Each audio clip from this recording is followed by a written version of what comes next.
नमस्कार। आज हम बात करेंगे कब्जियत के कारणों के बारे में यानी कॉन्स्टिपेशन के कॉजेज़ के बारे में। एक सिंपल सा कॉन्सेप्ट है, किसी भी बीमारी के कारणों को समझना ज़रूरी है। यदि हम बीमारी के कारणों को समझ सकेंगे तभी हम ढूँढ पाएँगे कि इनमें से कौन-सा कारण हमारे केस में एप्लीकेबल है और उसके हिसाब से ही हम बीमारी का सही ट्रीटमेंट कर पाएँगे। कॉन्स्टिपेशन के कारणों पर आज बात करेंगे। टॉपिक पर जाने से पहले जो लोग हमारे चैनल पर नए हैं उन्हें रिक्वेस्ट करूँगा चैनल को सब्सक्राइब करें, वीडियोज़ को लाइक और शेयर करें। कॉन्स्टिपेशन का सबसे इम्पोर्टेंट कारण है फाइबर हमारे डाइट में कम होना। फाइबर यानी साग सब्जी या ग्रेन्स में या नॉन वेजिटेरियन डाइट के अलावा बाकी सारे जो वेजिटेरियन फूड प्रोडक्ट्स होते हैं उसमें कंपेरेटिवली फाइबर कंटेंट अच्छा होता है। ये फाइबर आपके मूवमेंट जो मोशन का होता है या फूड का होता है उसको इम्प्रोवाइज करते हैं। इसीलिए जो लोग के डाइट में फाइबर कंटेंट कम होता है उनको कॉन्स्टिपेशन ज़्यादा होता है। नेक्स्ट कारण है डिहाइड्रेशन। डिहाइड्रेशन यानी शरीर में पानी की कमी अगर होगी तो कॉन्स्टिपेशन ज़्यादा होगा। जितना बॉडी में पानी की कमी होगी उतना ज़्यादा सीवियर कॉन्स्टिपेशन होगा। इसलिए हर कॉन्स्टिपेटेड पेशेंट को फाइबर ज़्यादा लेने को और पानी ज़्यादा लेने को बोला जाता है। जितना बैठे बैठे का जीवन किसी व्यक्ति का होगा या सीडेंटरी लाइफस्टाइल होगी, कोई काम जो व्यक्ति नहीं करता, एक्सरसाइज नहीं करता, उसको कॉन्स्टिपेशन ज़्यादा होगा। जो मोशन करने की अर्ज जब उसको होती है, यानी मोशन करने का मन होता है, उसको अगर इग्नोर करता है और उस टाइम में अगर मोशन पास करने को नहीं जाता है, बाद में जाता है, तो वैसे व्यक्ति को ज़्यादा कॉन्स्टिपेशन होता है। कुछ मेडिसिन है, इनकी वजह से भी हो सकता है। कुछ बीपी की मेडिसिन है, कैल्शियम चैनल ब्लॉकर्स है, एंटी डिप्रेसेंट्स है, ये सब के इफेक्ट की वजह से भी लोगों को कॉन्स्टिपेशन हो सकता है। कुछ मेडिकल बीमारियां हैं जैसे कि पेट से संबंधित इरिटेबल बाउल सिंड्रोम, जिसमें आंतों में सूजन हो जाती है और पेट दर्द, ब्लोटिंग, ऑल्टर्ड बाउल हैबिट्स, ये सारी चीज़ें मिलती है। थायराइड की अगर कमी हो यानी हाइपोथायरॉयडिज्म हो तो भी कॉन्स्टिपेशन हो सकता है। डायबिटीज़ की वजह से आंतों का प्रॉपर मूवमेंट कॉम्प्रोमाइज हो जाता है, इससे भी कॉन्स्टिपेशन होता है।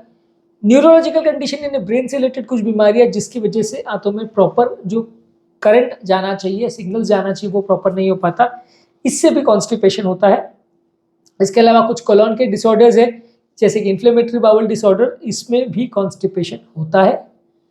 प्रेगनेंसी के दौरान भी लोगों को कॉन्स्टिपेशन होता है क्योंकि जो बच्चे का साइज जब बढ़ जाता है तो वो जो अन्न नलियां हैं या कोलोन है उनको कंप्रेस करता है, तो एक तरह से मोशन अटक जाता है। इसके अलावा जो लॉन्ग डिस्टेंस ट्रैवल करते हैं या बहुत एक कॉन्टिनेंट से दूसरे कॉन्टिनेंट जाते हैं, लॉन्ग डिस्टेंस ट्रैवल करते हैं, उनका फूड हैबिट्स चेंज हो जाता है, प्लस बाउल हैबिट्स भी चेंज हो जाता है, तो इसलिए भी उनको कॉन्स्टिपेशन होता है। उम्र वाले पेशेंट को उम्र के साथ जैसे जैसे एज बढ़ती है बाउल का मूवमेंट कॉम्प्रोमाइज होता है, इससे भी कॉन्स्टिपेशन होता है।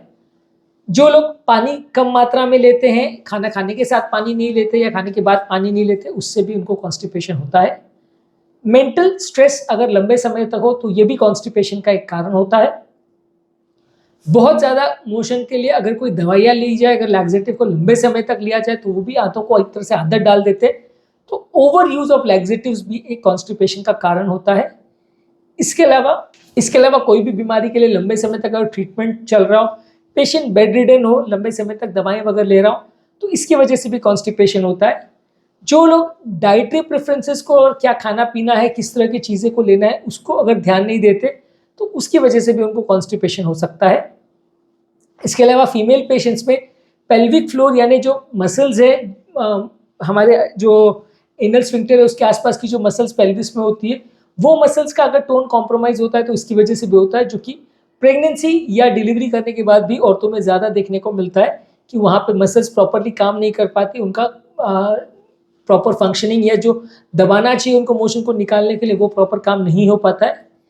इसके अलावा अगर बाउल के रास्ते में कोई प्रॉब्लम हो और किसी को रेक्टल प्रोलैप्स हो यानी जो कोलोन है वो पूरा बाहर निकल के आ गया हो एनल एरिया से, या मोशन करने के दौरान बहुत ज़्यादा किसी को पेन हो रहा हो, तो वहाँ पे लोगों को एनल फिशर अगर हो गया हो तो लंबे समय तक लोग मोशन के लिए नहीं जाते हैं, इससे भी लोगों को कॉन्स्टिपेशन होता है। कुछ हार्मोनल प्रॉब्लम्स, खासकर थायराइड की प्रॉब्लम्स अगर है तो इनसे भी कॉन्स्टिपेशन होता है। कुछ मोशन के रास्ते में कुछ स्ट्रक्चरल प्रॉब्लम्स हो, जैसे वहाँ कोई गांठें बन गई हो, कोई स्ट्रक्चर्स हो, कोई कारण से मोशन का मूवमेंट अगर रुक रहा हो, तो वैसे लोगों को भी प्रॉब्लम्स होती है, वैसे लोग को भी कॉन्स्टिपेशन होता है। गायनेकोलॉजिकल बीमारियां जैसे कि यूट्रस में अगर फाइब्रॉइड हो, बच्चा हो, या यूट्रस में कोई और गठान वगैरह हो, कैंसर वगैरह हो, तो इससे भी लोगों को कॉन्स्टिपेशन हो सकता है। मेडिसिन, खासकर बीपी की मेडिसिन कॉन्स्टिपेशन कर सकती हैं। प्रेगनेंसी और मेंस्ट्रुएशन के दौरान फीमेल पेशेंट को जो हार्मोनल चेंजेस होते हैं उससे भी कॉन्स्टिपेशन हो सकता है। इसके अलावा lead poisoning, cystic fibrosis, diverticular disease, Hirschsprung disease, ये सब रेयर कारण है जिसकी वजह से लोगों को कॉन्स्टिपेशन का प्रॉब्लम हो सकता है। कुछ ब्रेन रिलेटेड बीमारियां हैं जिससे ब्रेन का सिग्नल्स जो है आंतों में नहीं पहुंच पाता, इससे भी लोगों को कॉन्स्टिपेशन होता है। और कई बीमारियां ऐसी होती है जिसमें आंतें प्रॉपर काम नहीं कर पाती और वो एक तरह से फंस जाती है, जिसको वॉल्वुलस या इलियस बोलते हैं। इनकी वजह से भी प्रॉपर काम नहीं हो पाता। कई बार ऐसा होता है इलियस में कि आंतें के मसल्स बिल्कुल पैरालाइज हो जाती हैं और वो मूवमेंट को, कोलन को या खाने को मूव नहीं कर पाती, धक्का नहीं दे पाती है। वो मसल्स का नॉर्मल फंक्शन ये होता है कि वो पुश करके धीरे धीरे करके कॉन्ट्रैक्ट करके खाने को आगे धक्का देते जाती है। अगर वो पैरालाइज हो जाए मसल, जिसको इलियस बोलते हैं, पैरालिटिक इलियस, तो इसकी वजह से भी कई बार कॉन्स्टिपेशन होता है। बेसिकली बहुत सारे कारण हैं जिसकी वजह से लोगों को कॉन्स्टिपेशन का प्रॉब्लम हो सकता है। आज हमने उन बारे में बात करी। सबसे इंपॉर्टेंट इसमें कारण ये है कि अगर कोई फाइबर का डाइट नहीं ले, डिहाइड्रेशन हो बॉडी में, एक्सरसाइज नहीं करे, मोशन जाने के सही टाइम पर मोशन करने का ट्राई नहीं करे, अर्ज को इग्नोर करे, कुछ मेडिसिन जो कि कॉन्स्टिपेशन करती है वो अगर किसी को हो जाए, irritable bowel syndrome, thyroid, diabetes, कुछ ब्रेन रिलेटेड बीमारियां, कुछ कोलोन रिलेटेड बीमारियां अगर हो तो हो सकता है। प्रेगनेंसी के दौरान हो सकता है। ट्रैवल या तो रूटीन लोगों का अगर चेंज हो जाए तो हो सकता है। उम्र के साथ लोगों को हो सकता है। फ्लूइड अगर ज़्यादा नहीं ले तो हो सकता है। स्ट्रेस अगर ज़्यादा हो तो हो सकता है। लैक्सेटिव्स यानी कॉन्स्टिपेशन कम करने की दवा बहुत ज़्यादा ले तो हो सकता है। स्पेसिफिक डाइट्स ले जिसमें फाइबर कम हो, उसमें हो सकता है। कुछ मेडिसिन, खासकर बीपी के मेडिसिन और कैल्शियम चैनल ब्लॉकर्स वगैरह ज़्यादा लेने से हो सकता है। इसके अलावा प्रेगनेंसी के दौरान पेल्विक फ्लोर की मसल्स कॉम्प्रोमाइज हो जाए या किसी ब्रेन रिलेटेड बीमारी से मसल की ताकत चली जाए तो भी हो सकता है। एनल एरिया में कोई भी अगर प्रॉब्लम हो, जैसे वहाँ पे कोई फिशर हो जाए या रेक्टल प्रोलैप्स हो जाए तो हो सकता है। आंतों में कोई वॉल्वुलस हो या आंतों की मसल्स पैरालाइज हो जाए तो हो सकता है। हार्मोनल रिलेटेड प्रॉब्लम्स में भी हो सकता है। तो ये बेसिकली बहुत सारे कारण हैं जिससे कॉन्स्टिपेशन हो सकता है। इनमें से जो कारण आपको है अगर वो पता चल पाए तो फिर बीमारी का इलाज ईजी हो जाता है। उम्मीद करूँगा कि आज के टॉपिक में आपको कुछ जानने को मिला होगा। ये टॉपिक बेसिकली एक लिस्ट जानने के हिसाब से इंपॉर्टेंट है, क्योंकि इनमें से कॉन्स्टिपेशन का प्रॉब्लम एक सिंगल प्रॉब्लम नहीं है।